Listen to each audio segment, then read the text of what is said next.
Assalamualaikum students, welcome Funds Academy. Our today's lecture number, that's 1.4 first year physics coaching. बाबा अजो की जी का topic है that is standard definitions of base units. Base unit जी के उन्हनि जूं जेके standard जेके उन्हनि जूं standard definitions उहे कहिड़ियूं आहिनि. ताणे असां वटि बेस यूनिट्स ख़बर आहे तव्हांखे there are 7 बेस यूनिट्स. असां वारे सां हिक जी अॼु असां चईं बेस यूनिट्स जो स्टैंडर्ड डेफिनेशन खे डिस्कस था कयूं. रिमेनिंग वारी नेक्स्ट लेक्चर में यानी standard definitions of base units are given as under 1 meter. हाणे 1 मीटर हाणे ॾिसो बाबा क्रिप्टॉन एटम जेको आहे क्रिप्टॉन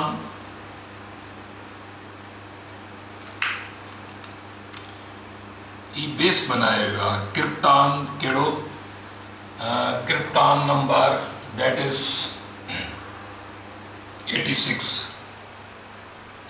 क्रिप्टॉन 86 बाबा. हाणे क्रिप्टॉन 86 ज़ाहिर आहे एटमनि में जेके ट्रांज़िशन थींदियूं आहिनि एक्साइटेड स्टेट में एटम्स ईंदा आहिनि पोइ इन्हनि मां ही लहरूं निकिरंदियूं आहिनि.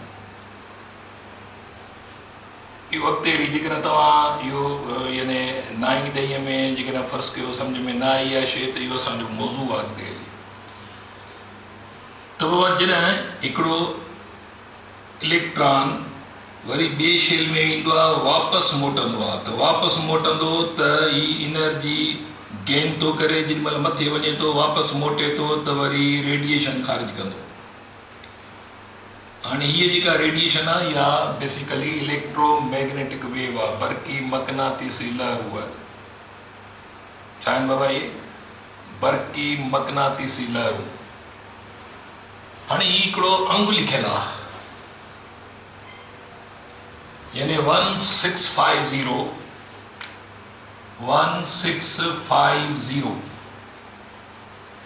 763.73 times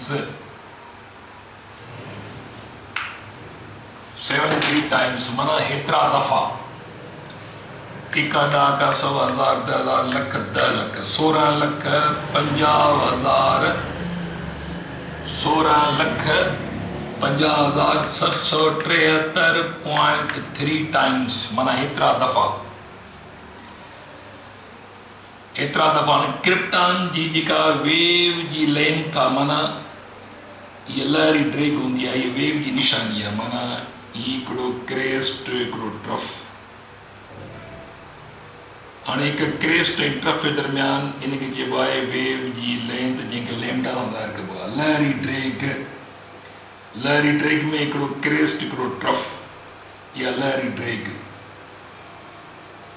हाणे क्रिप्टॉन यादि रखे छॾियो त हेतिरियूं वेव लेंथ्स माना हीअ हिकिड़ी वेव लेंथ ॿी वेव लेंथ टीं वेव लेंथ चौथीं वेव लेंथ माना ॿिए लफ़्ज़नि में हेतिरियूं वेव्स माना 16,50,763.3 एतिरियूं लहरूं क्रिप्टॉन ख़ारिज कंदो त इन लहरुनि जी टोटल ड्रैग 1 मीटर जे बराबरि थींदी. छा जे बराबरि थींदी वञी यानी 1 मीटर जे बराबरि. क्रिप्टॉन मां ख़ारिज थींदड़ लहरूं जेके आहिनि उन्हनि हिकु लहर जी जेका वेव लेंथ आहे हेतिरियूं वेव लेंथ्स माना ॿिए लफ़्ज़नि में हेतिरियुनि लहरुनि जो तइदादु खणी चओ था त उहो केतिरो डिस्टेंस तय कंदियूं 1 मीटर. त 1 मीटर जेको आहे सो बराबरि आहे क्रिप्टॉन 86 मां निकिरंदड़ जेके लहरूं आहिनि हिकु लहर जी जेका वेव जी लेंथ आहे. हीअ हिकु लहर आहे हिन जी वेव जी लेंथ केतिरी आहे. हाणे यानी हिकु लेंथ जी जेका हिकु वेव जी जेका लेंथ आहे हिकु लहर जी जेका ड्रैग आहे उनखे जेकॾहिं हिन नंबर सां मल्टीप्लाई कंदो त हिन ॻाल्हि साॻी आहे. माना हेतिरियूं लहरूं या हेतिरियूं वेवलेंथ्स उहे यादि रखिजो त 1 मीटर जे बराबरि थींदियूं, जेको मीटर आम तव्हां ॾिसंदा आहियो। Okay, 1 meter is length equal to 16,50,763.3 times the wavelength, पर शर्त इहो त इहे वेव्स हूंदियूं वैक्यूम में, in vacuum of orange red light emitted by krypton. हाणे इहा जेका लाइट आहे एक्चुअली या क्रिप्टॉन जी स्पेशल लाइट आहे जेका ऑरेंज रेड कलर जी हूंदी आहे, यानी ऑरेंज रेड कलर ॿई मिक्स कलर हूंदो आहे। हाणे उन कलर जी जेका वेव लेंथ आहे, ऑरेंज रेड कलर जी जेका वेव जी ड्रेग आहे, उहा हिकिड़ी केतिरी ड्रेग आहे उहा त मामूली हूंदी, पर उनखे मल्टीप्लाए कयो हिन अंग सां या वरी हेतिरियूं वेव लेंथ्स जारी थींदियूं त डिस्टेंस केतिरो तय थींदो 1 मीटर। ओके,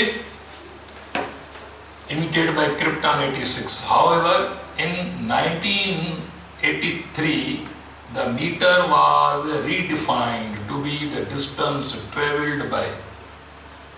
हाणे वरी 1983 में बाबा वरी इनखे नई सी रीडिफाइन कयो वियो त जेकॾहिं ॿी डेफिनेशन हीअ बि आहे त 1 मीटर माना लाइट जेका आहे सा लाइट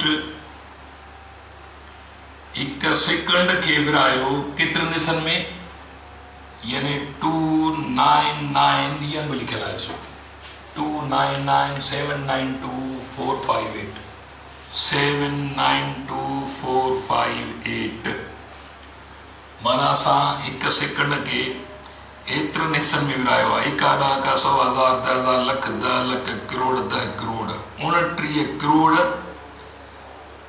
97,92,458 हिसनि में 1 सेकंड जो 29 करोड़ 97,92,458 हिसो 1 सेकंड जो। उन में लाइट जेका डिस्टेंस तय कंदी, यानी शर्त त वैक्यूम में, माना वैक्यूम में जॾहिं लाइट बाबा लाइट रोशनी वैक्यूम में 1 सेकंड जे हेतिरे हिसे में जेको डिस्टेंस तय कंदी आहे इहो 1 मीटर जे बराबरि हूंदो आहे। वरी बि 1 सेकंड जो काणो हिसो 29 करोड़ 97,09,000 यानी 29 करोड़ 97,92,458 हिसो 1 सेकंड जो। एतिरे बारीक टाइम में लाइट वैक्यूम में जेका डिस्टेंस तय कंदी आहे इहो 1 मीटर जे बराबरि आहे। त इहो तव्हां वटि लिखियलु अथव, यादि रखे छॾियो। However, in 1983, the meter was redefined to be the distance travelled by light in vacuum during a time interval. And time interval here 1 second के असां हिन हिसनि में था विरायूं। 1 सेकंड जो 29 करोड़ 97,92,458 हिसो, उन में जेका यानी इन टाइम इंटरवल में इन बारीक वक़्फ़े में यानी टाइम जे एतिरे हिसे में जॾहिं लाइट यानी 1 सेकंड जे 29 करोड़ में यानी 29 करोड़ 97,92,458 हिसो 1 सेकंड जो। एतिरे बारीक टाइम में लाइट जॾहिं वैक्यूम में ट्रेवल कंदी आहे त उहो डिस्टेंस हूंदो आहे हुनजो 1 मीटर। ओके, इहा स्टैंडर्ड डेफिनेशन आहे हिन जी। उन खां पोइ त स्टैंडर्ड डेफिनेशन जेका उहा पहिरियां ई ऑरेंज रेड लाइट जेका आहे क्रिप्टॉन मां निकिरे थी त उनजी हेतिरियूं वेव लेंथ खणो त ॻाल्हि साॻी आहे।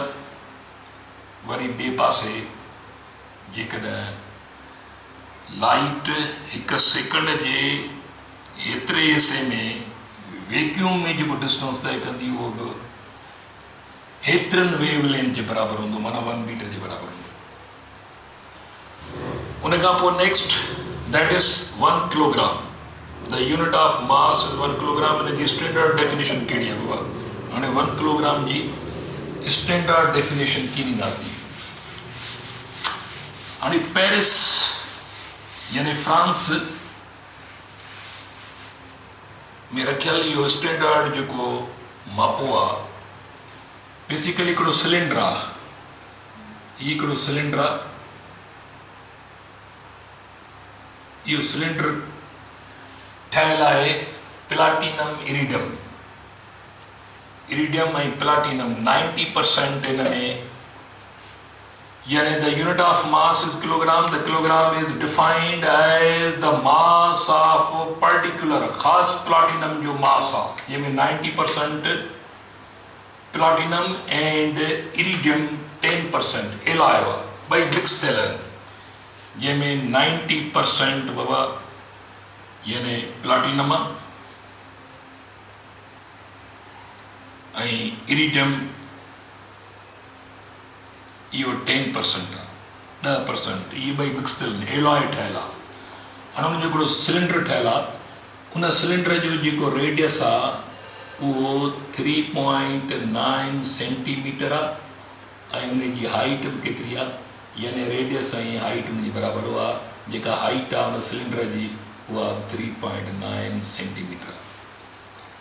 3.9 सेंटीमीटर एलॉय सिलेंडर, माना इहो एलॉय जो ठहियल सिलेंडर आहे जंहिंजी 3.9 centimetre in diameter and 3.9 centimetre in height, kept near Paris, France। यानी पेरिस जे क़रीब फ्रांस में रखियल आहे।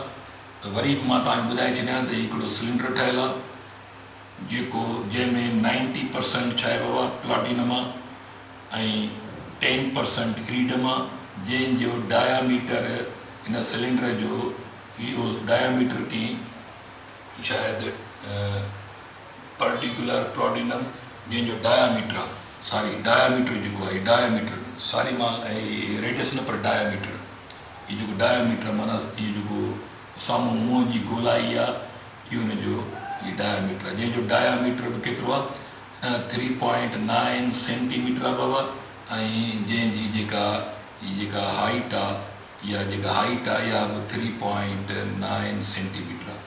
माना डायामीटर ऐं हाइट हिकु जहिड़ियूं आहिनि। त इन स्ट्रक्चर जो प्लाटिनम ऐं इरिडियम जो ठहियल सिलेंडर आहे, इहो यानी स्टैंडर्ड आहे। हाणे इन जूं कापियूं एतिरे मास जूं कापियूं दुनिया में ठाही वेंदियूं आहिनि। बाबा हाणे इहो मॉडल इहो आहे। हाणे इन जहिड़ा ॿिया बि वट ॿियनि लफ़्ज़नि में वेट्स ठाहियो जेके 1 किलोग्राम जे बराबरि हूंदियूं। ओके,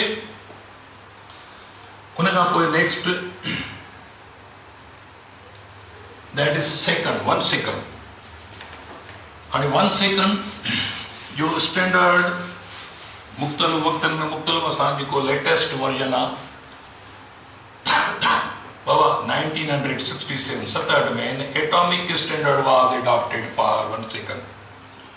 एटॉमिक स्टैंडर्ड एडॉप्ट कयो वियो। हाणे ॾिसो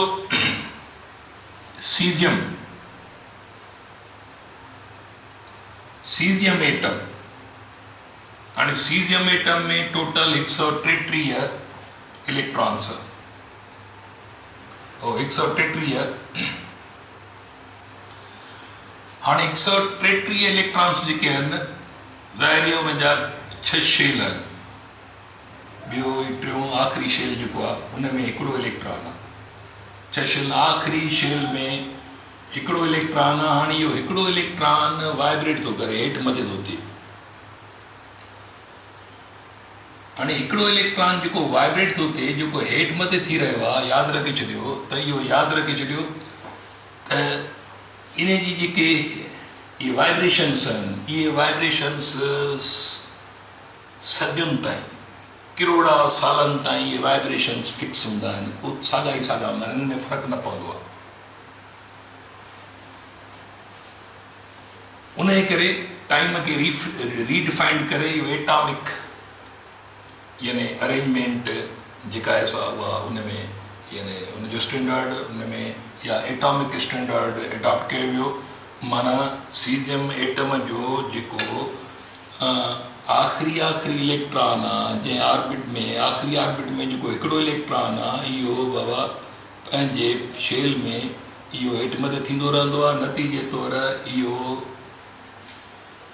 हिकु सेकंड में केतिरा दफ़ा थो हेठि मथे थिए? इहो हिकु सेकंड में थिए थो 9 यानी 9192631770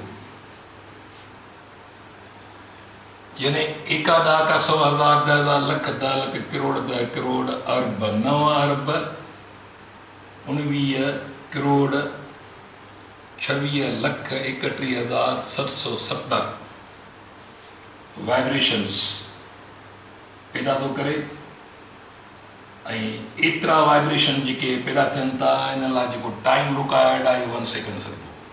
नतीजे तौरु एतिरियूं लहरूं थियूं निकिरनि हिकु सेकंड में, यानी एतिरो तइदाद लहरूं जो थो निकिरे।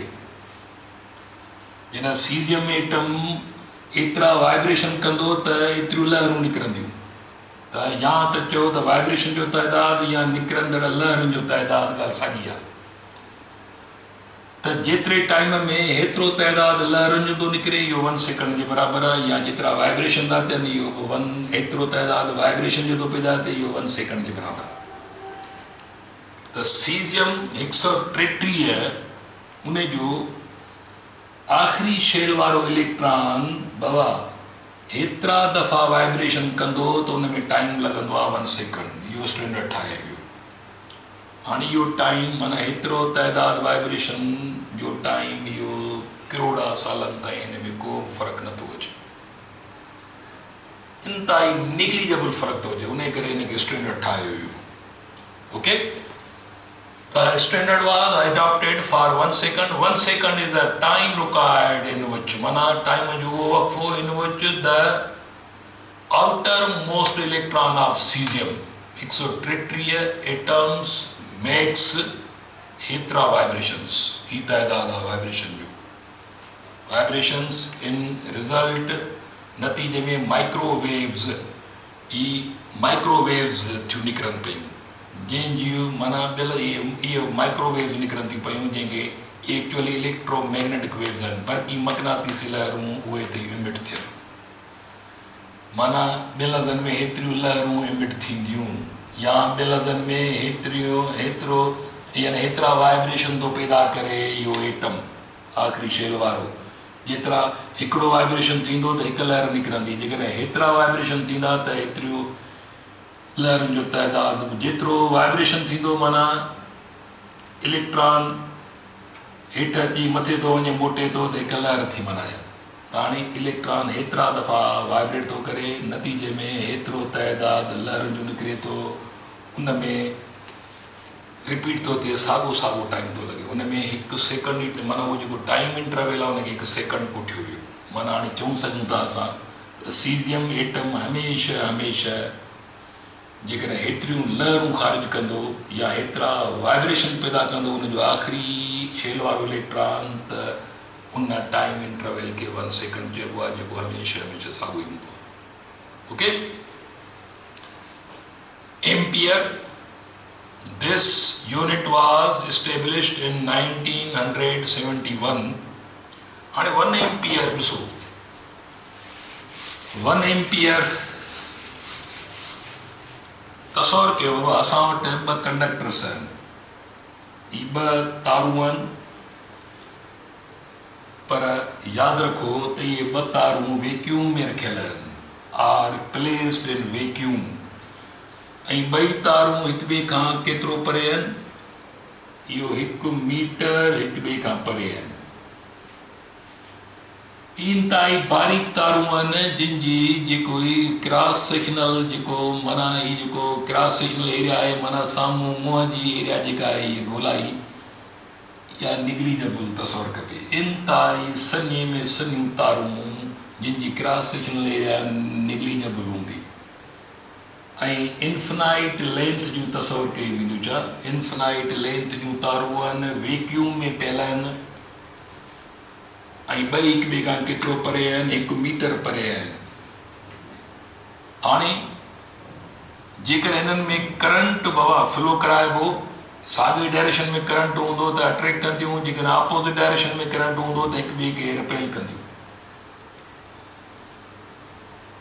हाणे असां चऊं था त हिन तारुनि में 1 एम्पियर करंट आहे। उहो तॾहिं थींदो जॾहिं हिन इन्फिनाइट लेंथ वारी तार जंहिंजी क्रॉस सेक्शनल एरिया निगलिजिबल आहे, ॿई हिक ॿिए खां 1 मीटर परे रखियल आहिनि। हाणे नतीजे में ॾिसो, हीउ हिकिड़ो वैल्यू आहे 2 × 10⁻⁷ न्यूटन। हाणे ॿई तारूं हिक ॿिए खे ज़ोर लॻाइनि 2 × 10⁻⁷ न्यूटन। ॾिसो केतिरो बारीक वैल्यू आहे। माना 2 × 10⁻⁷ न्यूटन जेकॾहिं करंट हिननि में उमाणियूं था हिकु डायरेक्शन में, त ॿई हिक ॿिए खे छिकींदियूं, ज़ोर लॻाईंदियूं। हाणे हेतिरो जेकॾहिं ज़ोर थो अचे त पोइ पक सम्झो त हिननि तारुनि में करंट 1 एम्पियर आहे। हिन में 1 एम्पियर आहे, हिन में 1 एम्पियर आहे। हाणे इहो स्टैंडर्ड डेफिनेशन आहे 1 एम्पियर जी। त हिकिड़ियूं तारूं हुजनि, इहे पैरेलल, हिक ॿिए जे पैरेलल रखो, 1 मीटर परे रखो, पर ॿई तारूं इंतिहाई सनी हुजनि, माना जंहिंजी क्रॉस सेक्शनल एरिया साम्हूं मुंहं जी एरिया निगलिजिबल हुजे। ऐं जेकॾहिं ॿिन्ही में करंट उमाणियूं था, नतीजे में ॿई हिक ॿिए ते ज़ोर लॻाईंदियूं। ॿई जेकॾहिं करंट ॿिन्ही में हिक ई तरफ़ आहे, ॿई छिकींदियूं। जेकॾहिं करंट हिन में मथे आहे, हिन में हेठि आहे, त पोइ वरी हिक ॿिए खे रिपेल कंदियूं। हाणे 1 मीटर परे पैरेलल, नतीजे में करंट उमाणियूं था। नतीजे में करंट जे करे जेकॾहिं हेतिरो फोर्स ॿई हिक ॿिए ते लॻाइनि, त पोइ पक थी वई त 1 एम्पियर करंट आहे ॿिन्ही में। केतिरो करंट आहे बाबा? 1 एम्पियर। त 1 ampere, this unit was established in 1971. 1 meter is that constant current, मुसलसल साॻियो current, constant current which if maintained in 2 straight parallel conductors, जेकॾहिं ॿिनि straight parallel conductor में मेंटेन कयूं, of infinite length, जिनजी लेंथ लामहदूद हुजे, of negligible circular cross section, माना जेको cross section आहे सर्कुलर, हुनजो उहो एरिया निगलिजिबल हुजे, एतिरियूं बारीक सॼियूं हुजनि।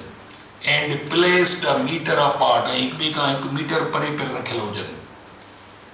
इन वैक्यूम आहे, शर्त इहो त वैक्यूम में रखियल हुजनि। ओके, वैक्यूम में would produce between these conductors a force, माना ॿिन्ही कंडक्टर दरमियान जेको फोर्स प्रोड्यूस थींदो उहो बराबरि हूंदो 2 × 10⁻⁷ न्यूटन पर मीटर लेंथ। माना हाणे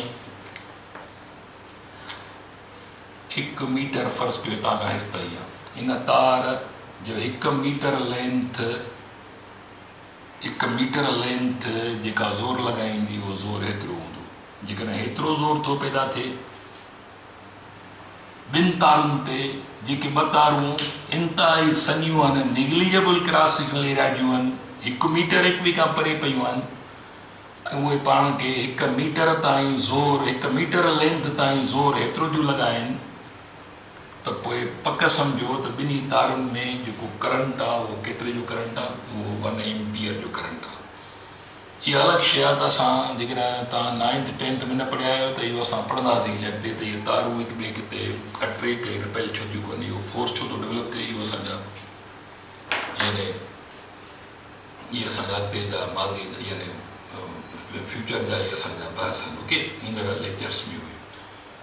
त हीअ असां लेक्चर हिते पूरो था कयूं पिया। बाक़ी 3 यानी बेस यूनिट जी डेफिनेशन आहे, स्टैंडर्ड डेफिनेशन, उहा वरी नेक्स्ट लेक्चर में। तेसिताईं अल्लाह हाफ़िज़, पंहिंजो ख़्यालु कजो।